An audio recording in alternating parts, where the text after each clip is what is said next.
ধন্যবাদ জানাচ্ছি। দেখুন, এই যে ফ্যাসিবাদ মুক্ত পরিবেশ, আমরা সবাই পূর্ণাঙ্গ মোটামুটি ভাবে একটা বাক স্বাধীনতা নিয়ে খোলামেলা কথা বলতে পারছি। তার কারণ কি, গত বছর অনেকটা এই সময় একটি গণ অভ্যুত্থান হয়েছিল। সেই গণ অভ্যুত্থান কিন্তু কোনো নির্দিষ্ট দলের ছিল না, কোনো নির্দিষ্ট ব্যক্তির ছিল না, কোনো নির্দিষ্ট গোষ্ঠীরও ছিল না। বাংলাদেশের গণতন্ত্রকামী সব রাজনৈতিক দল, ভিন্ন আদর্শ ছিল, ডানপন্থী, বামপন্থী, মধ্যমপন্থী, ইসলামপন্থী, সবাই যেমন ছিল। এখানে পাবলিক বিশ্ববিদ্যালয়, প্রাইভেট বিশ্ববিদ্যালয়, মাদ্রাসা, স্কুল কলেজের শিক্ষার্থীরা যেমন ছিল, অভিভাবক, শিক্ষক, ডাক্তার, ইঞ্জিনিয়ার, সাংবাদিক, মানবাধিকার কর্মী, এমনকি বিদেশে যারা ছিলেন ওনারাও ছিলেন। সবার একটা সম্মিলিত ভূমিকাতেই কিন্তু ফ্যাসিবাদের পরাজয় ঘটেছে। আমরা সেই বাংলাদেশে ছিলাম তখন, যেখানে একদিকে ফ্যাসিবাদ, তাদের সুবিধাভোগীরা, তাদের দোসরেরা, আরেকদিকে গণতন্ত্রের পক্ষে পুরো বাংলাদেশ।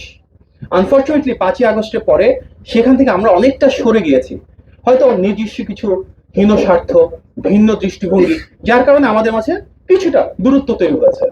আনফর্চুনেটলি আমরা কিন্তু মনে করি সার্টিন কিছু ভ্যালুস তো আমাদের সবার সেম, তাহলে কেন এই দূরত্ব?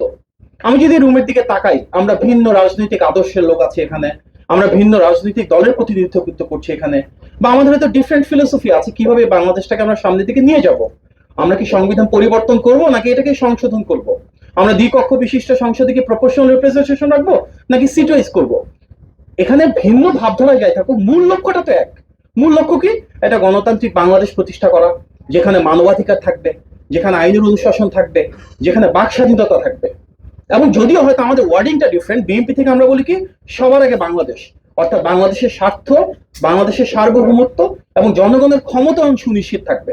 এই যে ফান্ডামেন্টাল ফ্রেমওয়ার্কটা, যে সার্টিন কিছু ভ্যালুজ, সার্টিন কিছু প্রিন্সিপালসে আমরা যে যে রাজনৈতিক দলে থাকি না, গণতন্ত্রের জন্য, দেশের জন্য আমরা সবাই এক। এইটুকু যদি ঠিক থাকে, তাহলে আমার মনে হয় আর কোথাও তেমন কোনো প্রবলেম নাই। অবশ্যই এখানে সংবিধান থাকবে কি থাকবে না, সেদিকে পুনর্লিখন হবে নাকি সংশোধন হবে, বাংলাদেশের সবাই এখানে একমত হবে না। যদি হতো তাহলে এটা আরো একটা স্বৈরশাসনে পরিণত হতো।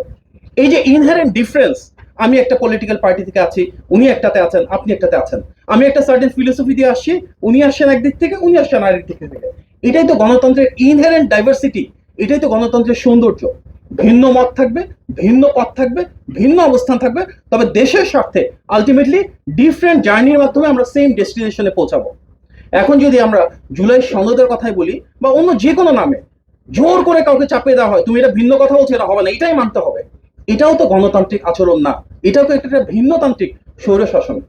বিএনপির দিক থেকে আমরা বলছি আমাদের জার্নিটা ডিফারেন্ট হতে পারে, বাট এন্ড গোল ডেস্টিনেশন হচ্ছে এমন একটা বাংলাদেশ গড়ে তোলা, যেখানে আমরা সত্যি মানবাধিকারটা নিশ্চিত করতে পারবো, সত্যি আইনের অনুশাসনটা প্রতিষ্ঠা করতে পারবো, সত্যি সবার বাক স্বাধীনতাটা দিতে পারবো।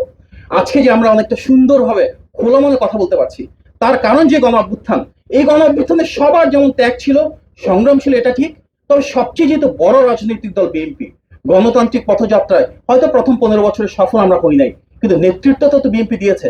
আমরা যদি সবচেয়ে বেশি গুমের সংখ্যা, খুনের সংখ্যা, হামলার সংখ্যা, মামলার সংখ্যা, গ্রেফতারের সংখ্যা, প্রত্যেকটা প্যারামিটারে দেখি, সবচেয়ে বড় রাজনৈতিক দল হিসাবে কিন্তু সবচাইতে বেশি জুলুমের শিকার হয়েছিল বিএনপি। সুতরাং সেই উপলব্ধিও তো সবচেয়ে বেশি বিএনপির। আমরা তো কখনোই চাই না যে ইতিহাস আমাদের হয়েছে, যেই সাফারিংস আমাদের সাফার করতে হয়েছে, ভবিষ্যতে এটা অন্য কারো হোক। Definitely as a political party আমরা চাইবো সে ভেঞ্জেন্সের যে সাইকেল আছে সেটা ব্রেক করি, এবং এমন একটা বাংলাদেশ আমরা সবাই মিলে গড়ে তুলি যেখানে আমাদের মতন আর কারো সে ফেট না হয়। এই ফার্ম কমিটমেন্টটা তো আছে, আছে বলেই আপনারা দেখবেন যে 5ই আগস্টের পরে আমরা কিন্তু বিএনপি থেকে ডিফারেন্ট ডিফারেন্ট পলিসি এনেছি, অনেক অপপ্রচার আছে, তারপরও বাস্তবতা হচ্ছে বিএনপি একমাত্র রাজনৈতিক দল যেখানে ইম্পিউনিটির কালচারটা ব্রেক করে, যখন যার ব্যাপারে এলিগেশন এসেছে, আমাদের পার্টির সর্বোচ্চ লিডার থেকে সাংগঠনিক ব্যবস্থা নেওয়া হয়েছে, শৃঙ্খলা পরিপন্থী কাজের জন্য বহিষ্কার করা হয়েছে, স্থগিতাদেশ দেওয়া হয়েছে। সো পলিটিক্যাল পার্টি উইলিংনেসে তো কোথাও কোনো ঘাটতি নাই। আজকে সংস্কার নিয়ে অনেক ধরনের কথা বলা হয়, বাস্তবতা হচ্ছে এই যে আমরা এই রুমের টেবিলের দিকে যদি তাকাই, অনেকেই আছেন যারা 5ই আগস্টের পরে সর্বপ্রথম সংস্কার নিয়ে কথা বলছেন, আমরা তো তা করছি না। বিএনপি তো অনেক আগে থেকে সংস্কারের কথা বলছেন। আজকে দ্বিকক্ষ বিশিষ্ট সংসদ নিয়ে অনেক আলোচনা হয়, আমি নিজে বলতে পারি 2012 সালে আমি দ্বিকক্ষ বিশিষ্ট সংসদটা কিরকম হওয়া উচিত এটা নিয়ে আমাদের ভারপ্রাপ্ত চেয়ারম্যান জনাব তারেক রহমানের সাথে কাজ করেছি, আজ থেকে প্রায় 13 বছর আগে। হতে পারে কোন প্রসেস হবে এটা নিয়ে আমাদের ডিসএগ্রিমেন্ট আছে, আমরা একভাবে বলছি, আরেকজন ভিন্নভাবে বলছে, বাট কমিটমেন্টটা তো আছে ফর সাস্টেইন পিরিয়ড। 12 বছর 13 বছর ধরে তো আমরা কাজ করছি। আপনারা একটু সময় নিয়ে ভিশন 2030 টা দেখতে পারেন, যেটা 2016 সালে বিএনপি চেয়ারপারসন দেশনেত্রী বেগম খালেদা জিয়া দিয়েছিলেন।